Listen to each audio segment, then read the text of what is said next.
सरफरोशी की तमन्ना अब हमारे दिल में है। देखना है जोर कितना बाजुए का तिल में है।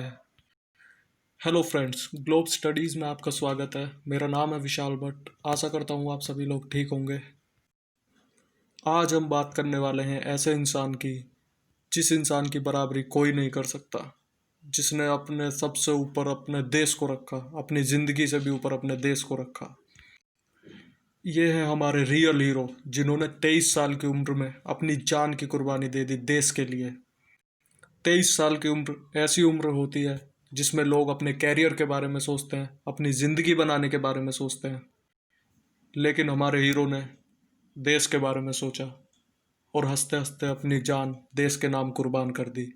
जी हाँ, आज हम बात करने वाले हैं शहीद आज़म भगत सिंह की।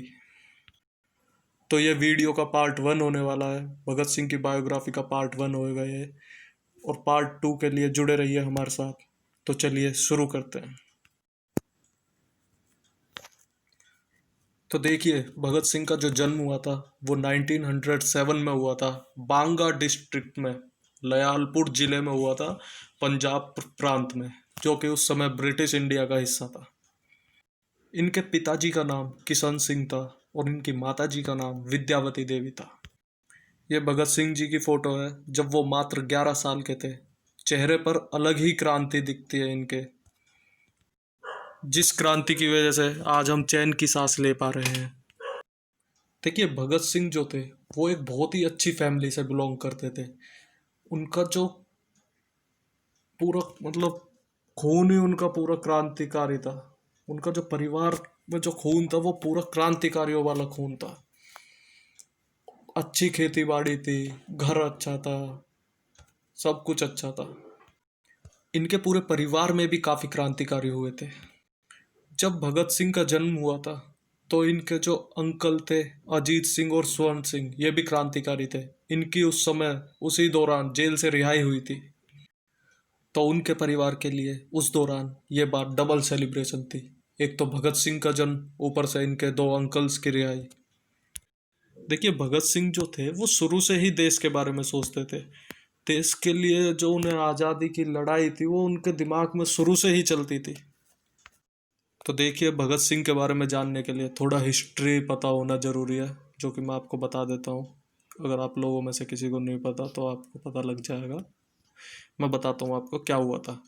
देखिए, 1909 में मिंटो मॉर्ले रिफॉर्म्स आया था। जस्ट भगत सिंह के जन्म के 2 साल बाद। लॉर्ड मिंटो उस समय वाइसराय होते हैं इंडिया के। तो लॉर्ड मिंटो इस मिंटो मॉर्ले रिफॉर्म्स को लेकर आते हैं भारत में।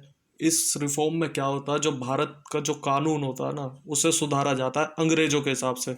जो अंग्रेजों को लगता था कि इस कानून में कुछ गलतियां हैं, तो उस चीज़ को वो अपने अकॉर्डिंग सही करके इस रिफॉर्म को लेकर आए। तो इस रिफॉर्म को, जो ये मिंटो मॉर्ले रिफॉर्म है, इसे हर 10 साल बाद रिव्यू किया जाना होता है। सपोज ये 1909 में आता तो 1919 में इसे दोबारा रिव्यू करना पड़ता है अंग्रेज सरकार के अकॉर्डिंग, कि जिससे कोई भी इन 10 सालों में जिस कानून की हमें ज़रूरत है, हमें और बनाने हैं, तो उसके अकॉर्डिंग उसमें चेंजेस कर सकते हैं, और जिस चीज़ की ज़रूरत नहीं है उस लॉ को हटा सकते हैं। तो ये ब्रिटिश सरकार का ही खेल था सारा। तो 1909 में मिंटो मॉर्ले रिफॉर्म्स आया, जिसके 10 साल बाद मॉन्टेग क्लेम्स फॉर्म रिफॉर्म आया, जिसमें वो रिव्यू करते हैं पिछले 10 सालों की खामियां ब्रिटिश सरकार के अकॉर्डिंग। और इस मिंटो मॉर्ले रिफॉर्म्स का नाम बदलकर मॉन्टेग क्लेम्स फॉर्म रिफॉर्म रख देते हैं, जिसे रोलेक्ट एक्ट के नाम से भी जाना जाता है 1919 में। तो जो ये रोलेक्ट एक्ट होता है, इसमें बहुत सारे कानून होते हैं जो कि भेदभाव करते हैं पूरे इंडिया से। जो इंडियंस होते हैं, अंग्रेज उसके हिसाब से अपने अकॉर्डिंग अपने फ़ायदे के लिए कानून बनाते हैं। और इसमें ज़्यादा परेशानी इस बात से हुई थी कि इन्होंने इस रोलेक्ट एक्ट में एक कानून ये बनाया था कि वो बिना किसी चेतावनी के, बिना किसी कार्रवाई के, जिन्हें अंग्रेज सरकार पर, जिस भी इंडियन पर शक होगा, वो उसे उठाकर जेल में डाल सकते हैं बिना किसी कार्रवाई के। ना उसकी सुनवाई होगी, ना कोई भी कोर्ट का कोई भी कार्रवाई होगी, वो डायरेक्ट जेल में डाल सकते हैं। किसी को भी पकड़ा और उठा के जेल में डाल दिया। ये उस रोलेक्ट एक्ट का था। तो इस एक्ट के खिलाफ इंडियंस जो होते हैं वो प्रोटेस्ट करते हैं, ब्रिटिश सरकार के खिलाफ। और जलियांवाला कांड जो इतना भयंकर कांड हुआ था वो इसी एक्ट के दौरान ही हुआ था। इस एक्ट के दौरान प्रोटेस्ट कर रहे थे लोग, पीसफुली प्रोटेस्ट कर रहे होते हैं। तो अप्रैल 1919 में जलियांवाला बाग कांड होता है। तो जब लोग प्रोटेस्ट कर रहे होते हैं जलियांवाला बाग में, शांतिपूर्वक उनका जो धरना चल रहा होता है अंग्रेज सरकार के खिलाफ, उसी दौरान अंग्रेज सरकार जनरल डायर को उन लोगों को मारने के लिए भेज दिया।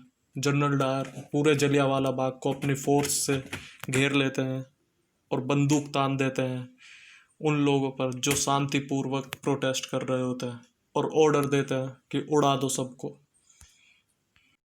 तो कुछ ही मिनटों में जहाँ पर लोग पीसफुली प्रोटेस्ट कर रहे होते हैं वो एक लाशों का मैदान बन जाता है।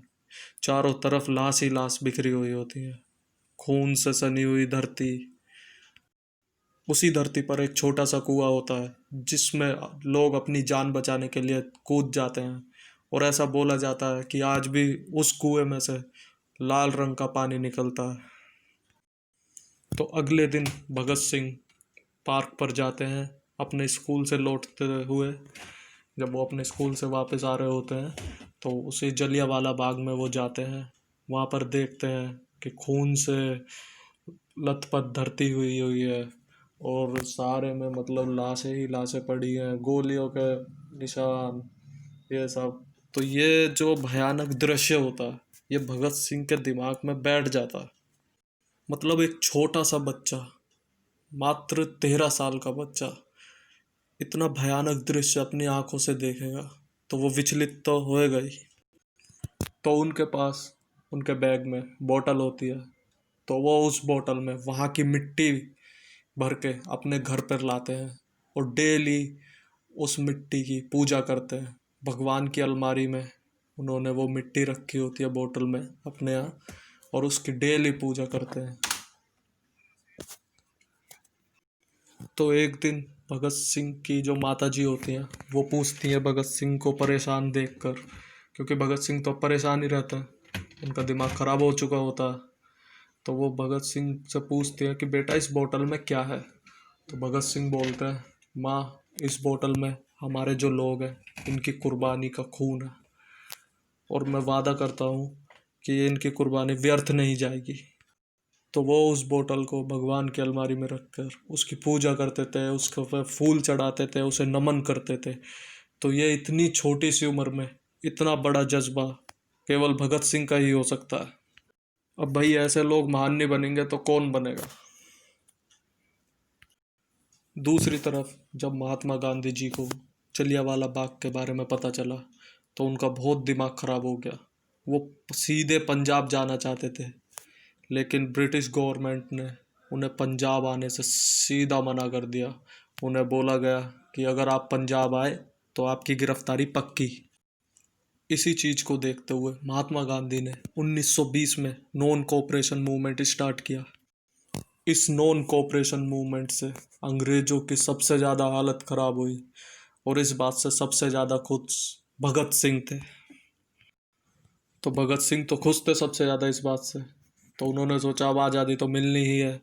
अब वो गली गली घूमते थे, नाचते थे, गाते थे, अपने दोस्तों को बताते थे कि अब तो गोरों का राज ख़त्म होगा, अब हम आज़ाद होंगे पूरी तरह। लेकिन ठीक 2 साल बाद 1922 में एक बहुत ही बड़ी प्रॉब्लम हो जाती है, चौरी चौरा कांड। इस कांड में जो इंडियंस होते हैं, जो भारतीय होते हैं, वो हिंसक हो जाते हैं। बहुत ही बड़े समूह में वो हिंसक हो जाते हैं, और जो पुलिस वाले होते हैं उन्हें जिंदा जला देते हैं। देखिए क्या होता है, वहाँ पर भी लोग पीसफुली ही प्रोटेस्ट कर रहे होते हैं, शांतिपूर्वक अपना अच्छे से प्रोटेस्ट कर रहे होते हैं, क्योंकि गांधी जी ने बोला होता है कि किसी को भी लड़ाई झगड़ा नहीं करना, पीसफुली अपना प्रोटेस्ट करना, क्योंकि गांधी जी की तो नीति ही यही थी कि अहिंसा परमो धर्म।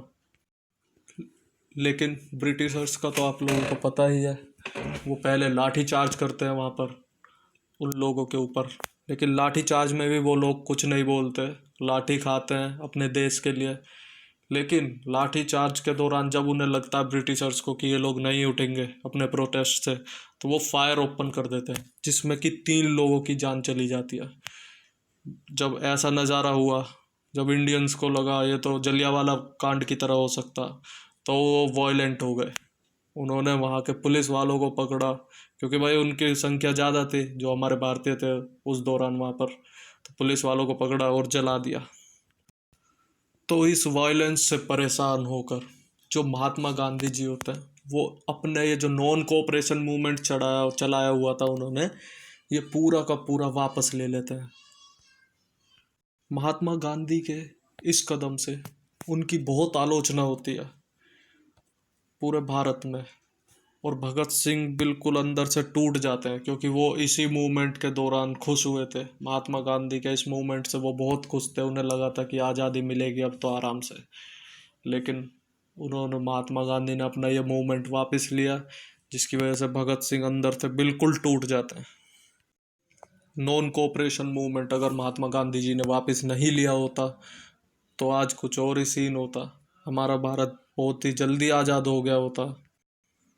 अब भगत सिंह का दिमाग तो हो ही चुका होता खराब। अब उन्हें लगता है कि अब चीज़ों को अपने हाथ में ही लेना पड़ेगा, अपने हिसाब से ही चीज़ें करनी पड़ेंगी। तो यहीं से ही भगत सिंह की आइडियोलॉजी और महात्मा गांधी की आइडियोलॉजी का जो उनकी विचारधाराएं होती है दोनों की, इनमें परिवर्तन आना चालू हो जाता है। भगत सिंह अपनी आइडियोलॉजी लगाता है और महात्मा गांधी की अपनी होती है, और दोनों की विचारधाराओं में बहुत अंतर हो जाता है। महात्मा गांधी भगत सिंह की बहुत इज्जत करते थे और भगत सिंह महात्मा गांधी की बहुत इज्जत करते थे, लेकिन दोनों में से कोई भी एक दूसरे के विचारों की इज्जत नहीं करते। तो 1923 में भगत सिंह कॉलेज ज्वाइन कर लेते हैं, नेशनल कॉलेज होता है लाहौर में। तो भगत सिंह को पढ़ने का शुरू से ही शौक होता है, वो शुरू से ही बहुत इंटेलिजेंट होते हैं, और वो बहुत ही ज़्यादा प्रभावित होता है लेनिन से, जो कि एक इटली के जर्नल होता है, जिनसे हिटलर भी बहुत ज़्यादा प्रभावित थे। तो पढ़ने का शौक तो था ही भगत सिंह को, इतना पढ़ने का शौक था कि जब वो जेल में थे तो उन्होंने ऑर्डर दिया हुआ था अपने मिलने वालों से कि भाई जो भी जेल में मुझसे मिलने आएगा कम से कम एक किताब तो लेकर ही आएगा। तो बहुत सी चीज़ें भगत सिंह ने लिखी थी, बहुत बुक्स लिखी थी, लेकिन वो हमें नहीं मिलेंगी, क्योंकि वो तो या तो अंग्रेज़ों ने जला दी थी या वो चीज़ खो चुकी है, इसीलिए वो हमें नहीं मिल सकते। लेकिन क्या पता इन फ्यूचर हमें उन चीज़ों के बारे में पता लगे, चीज़ें सामने आए भविष्य में। तो देखते हैं उनके बारे में भी बाद में, जब चीज़ें सामने आएंगी तो उनका भी वीडियो मैं आपको डाल दूँगा बना के, अगर चीज़ें सामने आई तो ये सारी चीज़ें होती हैं। वो फाउंडर थे नौजवान भारत सभा के, और उसी दौरान 1926 में इन्होंने हिंदुस्तान रिपब्लिक एसोसिएशन को भी ज्वाइन किया।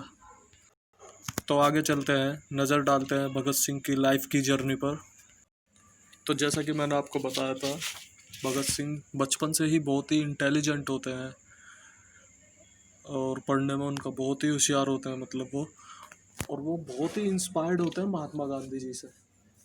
लेकिन कब तक? नॉन कोऑपरेशन मूवमेंट तक। उसके बाद उन लोगों की आपस में विचारधारा बिल्कुल अपोजिट हो जाती हैं। तो भगत सिंह जो होता है वो पहली बार अरेस्ट होते हैं 1927 में काकोरी कांड के द्वारा। तो 1922 में जब नॉन कोऑपरेशन मूवमेंट ख़त्म होता है तो उस दौरान क्या होता है, एक वैक्यूम सा आ जाता है कुछ सालों के लिए, मतलब कुछ स्पेशल नहीं होता उस दौरान कुछ भी। तो दिक्कत क्या होती है, 1923 में स्वराज पार्टी फाउंड होती है CR दास के द्वारा। तो उन्हें भी पता होता भाई ऐसे तो कुछ होएगा नहीं, तो वो क्या बोलते हैं कि भाई यहाँ पे चिल्लाने से कुछ नहीं होगा, अपना संसद में जाओ, सीटें जीतो, पार्टी बनाओ और फिर कुछ करो, संसद में अपनी बातें रखो, तब ब्रिटिशर्स शायद सुनेंगे। तो यही सब कुछ होता है, लेकिन स्वराज पार्टी कुछ ज़्यादा कुछ खास कर नहीं पाती। तो इसीलिए एक वैक्यूम टाइप, मतलब एक खालीपन हो जाता है चीज़ों का, ना स्वराज पार्टी कुछ कर पाती उस दौरान। 1922 में नॉन कोऑपरेशन मूवमेंट ख़त्म हो जाता है। तो अब भाई साहब कानून का क्या होगा? अब हर 10 साल में रिव्यू होना होता है ना कानून, दोबारा फेरबदल होने होते हैं उस कानून में। तो अब कानून का क्या होगा? 1909 में आया था मॉन्टेमिलो रिफॉर्म्स, और फिर 1919 में आया क्लेम्स फॉर्म रिफॉर्म। अब कब आना था? 1929 में। लेकिन 1929 में नहीं आया, कब आया? 1927 में, 1927 में। तो 1927 में ये साइमन कमीशन के नाम से आया। तो जो ये साइमन कमीशन आया था, ये बहुत ही बड़ी बात हुई थी 1927 में। और जो आइडियोलॉजी थी गांधी जी की और भगत सिंह की, टोटली डिफरेंट थी।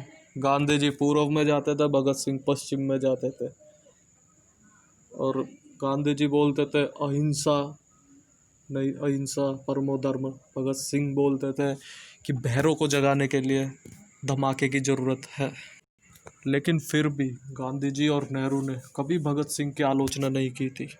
और नेहरू ने तो यहाँ तक कहा था कि भारत के वीर पुत्र हैं हमारे भगत सिंह। इनकी विचारधाराओं में भले ही अंतर हो, लेकिन एक दूसरे की बहुत इज्जत करते थे ये लोग। इन लोगों को भी पता था कि ये भी भाई देश के लिए लड़ रहे हैं, ये अपने हिसाब से लड़ाई लड़ रहे हैं, हम अपने हिसाब से लड़ाई लड़ रहे हैं, लेकिन मोटिव तो हम लोगों का एक ही है ना, आज़ादी। देखो, भगत सिंह की जो मांग थी वो थी टोटली इंडिपेंडेंस, मतलब पूर्ण स्वराज, मतलब बिल्कुल पूरी तरह से आज़ादी।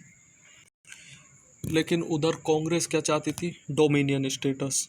अब ये डोमिनियन स्टेटस क्या है ये मैं आपको बताता हूँ।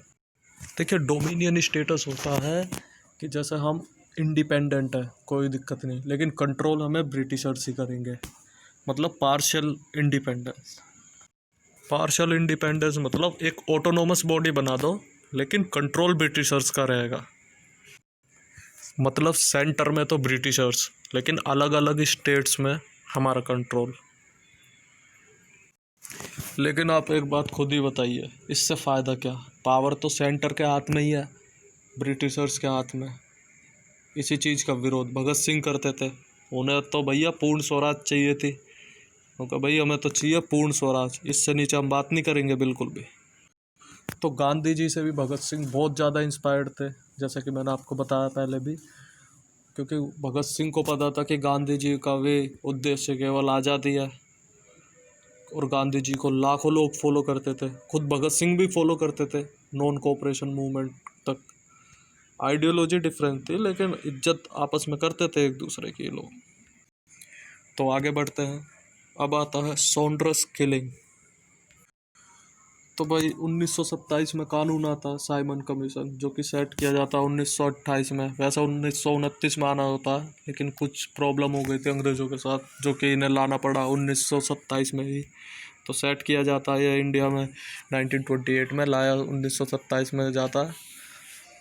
तो लेकिन इसमें एक बहुत बड़ी प्रॉब्लम थी, बहुत बड़ी दिक्कत ये थी कि कानून इंडिया के लिए बनाया गया, लेकिन उस कानून का जो कोई भी मेंबर है वो कोई भी इंडियन नहीं, सब ब्रिटिशर्स ही थे। तो इस बात से लाला लाजपत राय का दिमाग ख़राब हो जाता है। तो लाला लाजपत राय इस बात के खिलाफ प्रोटेस्ट करते हैं कि साइमन कमीशन गो बैक। ये नारा बहुत ही हिस्ट्री में बहुत ही मशहूर है, साइमन कमीशन गो बैक। तो लाला लाजपत राय के साथ बहुत लोग प्रोटेस्ट करते हैं साइमन कमीशन को लेकर, साइमन कमीशन के अगेंस्ट में। तो एक दिन 30 अक्टूबर 1928 को लाहौर पर लाला लाजपत राय मार्च निकाल रहे होते हैं प्रोटेस्ट के अपने साइमन कमीशन के अगेंस्ट। तो एक पुलिस सुपरिटेंडेंट होते हैं वहाँ पर, जेम्स ए स्कॉट, जो कि पुलिस को ऑर्डर देते हैं कि भाई इन पर लाठी चार्ज कर दो। तो वो बहुत भयानक लाठी चार्ज होता है, जिसमें लाला लाजपत राय को बहुत ही ज़्यादा चोट आती है। तो लाला लाजपत राय बहुत जख्मी हो जाते हैं, बीमार पड़ जाते हैं, और फाइनली 17 नवंबर 1928 को उनकी हार्ट अटैक के दौरान मृत्यु हो जाती है। अब इस बात को सुनकर भगत सिंह का बहुत ही ज़्यादा दिमाग खराब हो जाता है। तो भगत सिंह ठान लेते हैं कि लाला लाजपत राय की मौत का बदला लेंगे और उनका बलिदान खाली नहीं जाएगा। तो पूरे की पूरे एक प्लानिंग रची जाती है।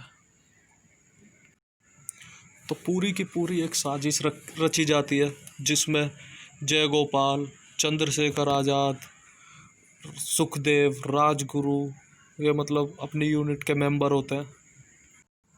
तो जो कार का नंबर होता है जिसमें केस जो ये मतलब इन्हें मर्डर करना होता है, जिस कार में मतलब इनका जो आरोपी होता है, जिसका इन्हें खून करना होता है, वो होता है 6728।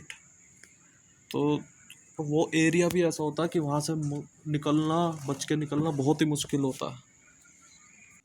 लेकिन फिर भी वो लोग प्लान करते हैं। वहाँ पर बगल में डीएवी स्कूल होता है, मतलब कि वहाँ से उन्हें मारेंगे और डीएवी स्कूल के अंदर से होते हुए भाग जाएंगे, निकल जाएंगे मतलब। तो जो जय गोपाल होता है उसे बोला जाता है कि गाड़ी का नंबर आप याद कर लेना, 6728 जो नंबर है गाड़ी का। तो जो जय गोपाल होता है ये बाद में इनके खिलाफ गवाही देता है, भगत सिंह के खिलाफ, जिसकी वजह से भगत सिंह को फांसी होती है। तो ये जो जय गोपाल होता है ये बहुत ही बड़ा गद्दार निकला होता है। लेकिन प्लानिंग में क्या हो जाता है, जब ये प्लानिंग को प्रैक्टिकली कर रहे होते हैं, इनका एक्सीडेंटली आपस में सिग्नल रॉन्ग हो जाता है, जो कि अनफॉर्चुनेटली जॉन पी साउंडर्स होते हैं, असिस्टेंट सुपरिटेंडेंट ऑफ पुलिस, इन्हें उड़ा दिया जाता है। जो हमारे जो जो ये अंग्रेजों के जॉन पी साउंडर्स थे, उनको गोली से मार दिया जाता है।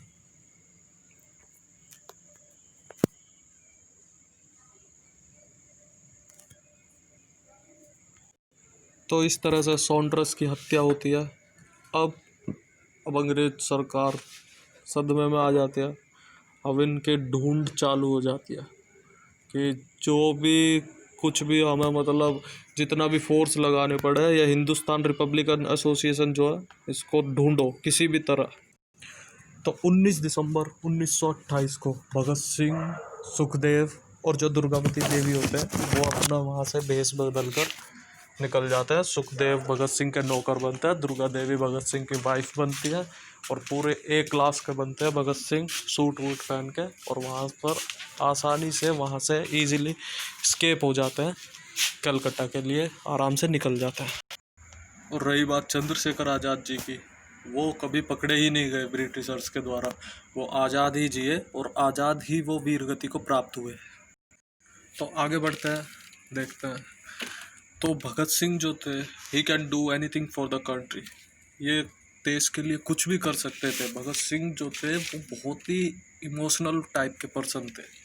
उन्हें लगता था कि किसी भी बंदे में, किसी भी इंसान में, कोई इंसान ऐसा कैसे हो सकता है कि जिसमें फीलिंग्स ना हो देश के प्रति, लोगों के प्रति। तो भगत सिंह पहले तो सोचते थे कि भाई यहाँ तो कोई भी पार्टी नहीं है जो हमारे रेवोल्यूशन को आगे ले जाए, एक्सेप्ट गदर पार्टी। पर वो ना, गदर पार्टी पर भी इतना विश्वास नहीं था, क्योंकि सभी के अलग अलग इंटरेस्ट होते हैं। कांग्रेस के अलग इंटरेस्ट थे, गदर पार्टी के अलग इंटरेस्ट थे, जिसमें कहीं ना कहीं डोमिनियन स्टेटस था। देखिए कांग्रेस जो थी वो भी एक तरह से कह सकते हैं कि ब्रिटिशर्स की ही यूनिट थी। जब 1885 में उसका गठन हुआ था, कांग्रेस जब 1885 में कांग्रेस का गठन हुआ था, निर्माण हुआ था, तो उसमें ओनली रिच क्लास के लोग ही जाते थे। वो तो बाद में गांधी जी जुड़े कांग्रेस से, बाद में और लोग जुड़े, और गांधी जी ने कांग्रेस को ऊपर उठाया।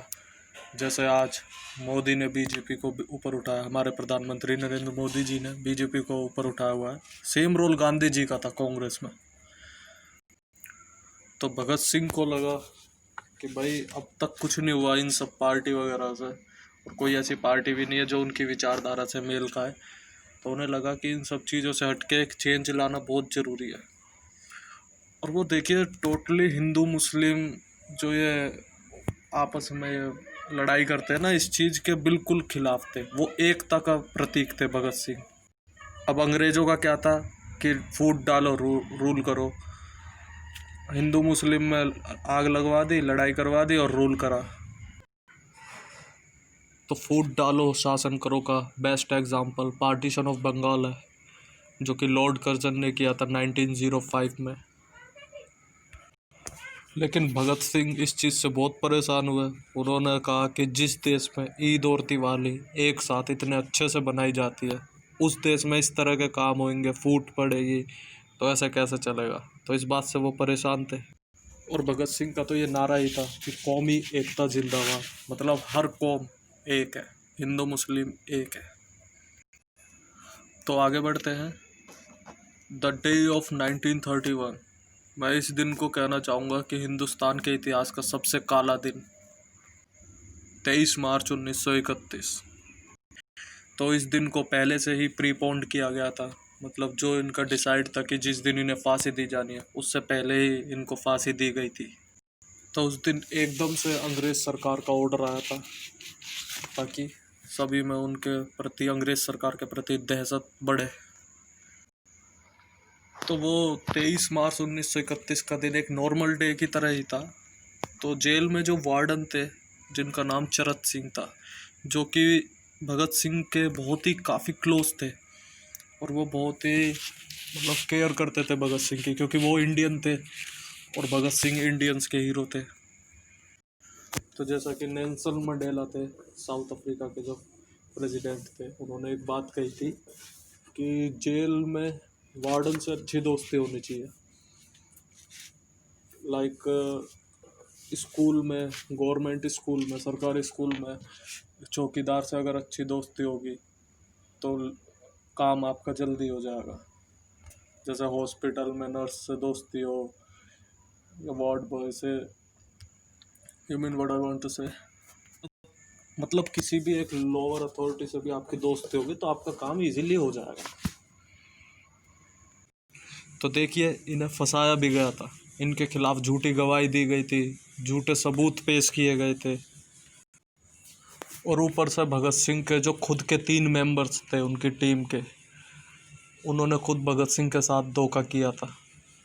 अगर वो धोखा नहीं करते तो शायद भगत सिंह, सुखदेव और राजगुरु को फांसी की सज़ा नहीं होती।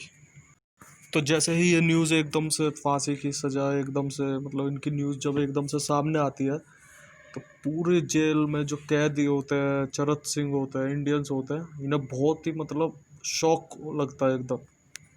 मतलब ये एकदम से बहुत ही दुखी फील होते हैं, एकदम से बहुत दुख फील करने लगते हैं, आपस में आंसू निकलने लगते हैं इन लोगों के, क्योंकि वो अपने हीरोज़ को नहीं खोना चाहते थे। और जैसा कि मैंने आपको बताया कि भगत सिंह बहुत ही सारी बुक पढ़ते थे, बहुत बुक पढ़ते थे, क्योंकि वो इंस्पायर्ड थे लेनिन से। लेनिन, मैंने कि जैसा आपको पहले भी बताया कि एक जर्नल थे इटली के, और अपने आखिरी दिन भी वो बुक ही पढ़ रहे थे। जब उन्हें बताया गया, उन्हें ले जाने के लिए जेल के अधिकारी आए कि चलो तुम्हारा टाइम हो गया है, तो उस समय भी वो बुक ही पढ़ रहे थे। तो फाइनली भगत सिंह, सुखदेव और राजगुरु को ले जाया जाता है एक साथ। इनके हाथ खुले हुए होते हैं, ये आपस में गले मिलते हैं और बोलते हैं आपस में कि हम जल्दी मिलेंगे, और रस्सी जो होती है उसे चूमते हैं और फांसी पर चढ़ जाते हैं। तो वहाँ का जो सिनेरियो होता है वो इतना इमोशनल होता है कि जो भगत सिंह वगैरह के जो अगेंस्ट थे वो भी इमोशनल हो जाता है। यहाँ तक कि जो पुलिस का सुप्रिटेंडेंट होता वो बॉडी तक पहचानने से मना कर देता, आइडेंटिफाई करने से। वो बोलता मुझे नहीं करना ये सब, और उसी दौरान उस पुलिस सुप्रिटेंडेंट को बर्खास्त कर देते हैं। तो जो शैतानी दिमाग के ब्रिटिशर्स होते हैं, उन्हें पता होता है कि वो अगर भगत सिंह वगैरह की बॉडी ऐसे ही बाहर देंगे, उनके परिवार वालों को जेल से बाहर भेजेंगे, तो वहाँ के लोग उन्हें, उनके लिए बहुत बड़ी समस्या बन जाएगी ब्रिटिशर्स के लिए। तो वो उनकी बॉडीज़ को बाहर नहीं भेजते, और उन भगत सिंह, सुखदेव और राजगुरु की बॉडी के साथ इतना क्रूअल काम करते हैं, उनके टुकड़े टुकड़े करके बोरे में भर के सतलुज नदी के किनारे फेंकवा देते हैं। पहले उनको जलाते हैं, फिर फेंक के आते हैं। कुछ समय बाद जब गांव वालों को पता लगता है, देखते हैं कि ये बोरे में क्या पड़ा है, तो वो फिर उस बोरे में देखते हैं कि उनकी लाशों के टुकड़े हैं। फिर उनका क्रॉस एग्जामिनेशन करते हैं उनकी लाशों का, तो फिर उन्हें पता लगता है कि ये तो हमारे हीरोज़ हैं। तो फिर वो अपने, उनकी लाशों का अंतिम संस्कार करते हैं अच्छे से, और एक चिंगारी पैदा हो जाती है, जिस चिंगारी की वजह से आज हम आज़ाद हैं। मैं यूट्यूब पे वीडियो बना रहा हूँ और आप लोग देख रहे हो, और सब अपना अपना काम कर रहे हो, कोई पढ़ रहा है, सब अपने मतलब जीवन यापन कर रहे हैं अच्छे से। तो जो भी था, जो भी हम आज हैं, जितने भी लोग, जितने भी हम भारतीय हैं, हम जो भी हैं आज, वो भगत सिंह की वजह से है। अगर भगत सिंह ना होते तो हम भी ना होते। तो तो सैल्यूट टू भगत सिंह, बहुत बड़ा सैल्यूट है भगत सिंह के लिए, क्योंकि ऐसा हीरो ना कभी भविष्य में पैदा होगा और ना कोई इनकी बराबरी कर सकता। तो इस वीडियो में, इस पार्ट में इतना ही। नेक्स्ट वीडियो में हम भगत सिंह की बायोग्राफी का पार्ट 2 रिव्यू करेंगे। Thank you so much. Channel को लाइक कीजिए, सब्सक्राइब कीजिए और बेल आइकन को दबाइए अगर आपको ये वीडियो अच्छी लगी तो। Thank you so much. Signing off.